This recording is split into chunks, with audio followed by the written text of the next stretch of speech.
I think something happened. I don't know where in the story it happened, but Christian identification became equated with, here's a handful of concepts that I will say out loud I believe in. I will give intellectual assent to these particular tenets, and that makes me a Christian. At some point in my life, I make this statement that I believe these things, and therefore now I'm born again. And that list gets longer and longer, you know, as people are Christians over the years or whatever.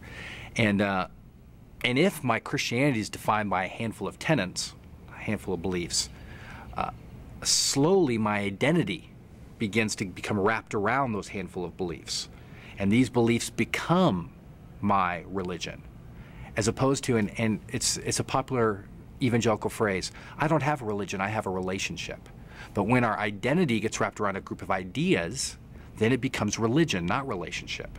Not something where God is the thing that I'm confident in, not a group of ideas. So if somebody thinks differently than these, I feel attacked, because they're actually stepping into my space and claiming that one of the things that makes me a good person, makes me valuable on the eternal scope, is not true. And this thing suddenly becomes wounded, because this is what I need to be good. So I don't want to have anybody come anywhere near me who would dare to tell me that one of my precious little tenets is somehow not true or doubtable or whatever. And so I protect these things.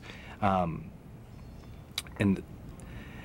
so the response to that often is, well, then I'll make sure I live a life where no one ever threatens these precious things of mine. No one ever threatens them. And so what do? I go to church all the time, and I make sure that that I live in a good, safe neighborhood where I know that house 1, 4, 7, and 9 are all followers of Jesus. And those are the people I invite over for Sunday afternoon potluck, because the people in house 2, I know they think something else, and so I'm not going to invite them over because they're not one of my kind, or whatever that feels, because they might come over and actually challenge one of these precious ideas. I know this is an extreme example.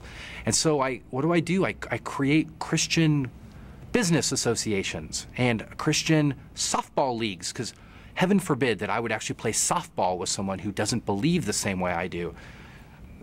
That's ridiculous. What could be better than a game of softball to bring people together who think differently in a context where no one's talking about what they believe? I mean, it just seems like a fun way, but no, we don't want to do that. So we have Christian softball leagues, and we do all these things to try and protect ourselves and to protect our children as much as possible from other ideas, because ideas are threatening, because ideas mean identity.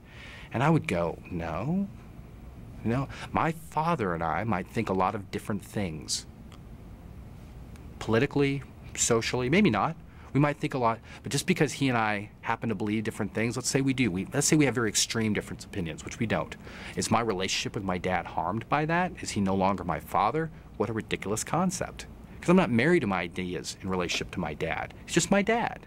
And religiously, spiritually, I have a relationship with God. I believe I have a relationship with God. And if my ideas are attacked by somebody, well, those are just ideas. Those are ideas I hold to that I think I happen to like these ideas, but these aren't the essence of my faith. The essence of my faith is I know that I'm dearly loved. And that's the thing that I hold on to. So we can play with these all day long.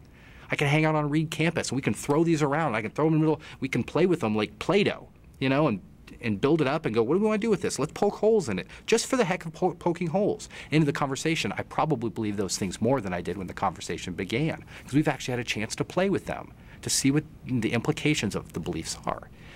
But if I'm not threatened by it. And so I think that's a lot where that distance comes from. So I have to avoid people who think differently than me, because unfortunately this has become the essence of faith, not this.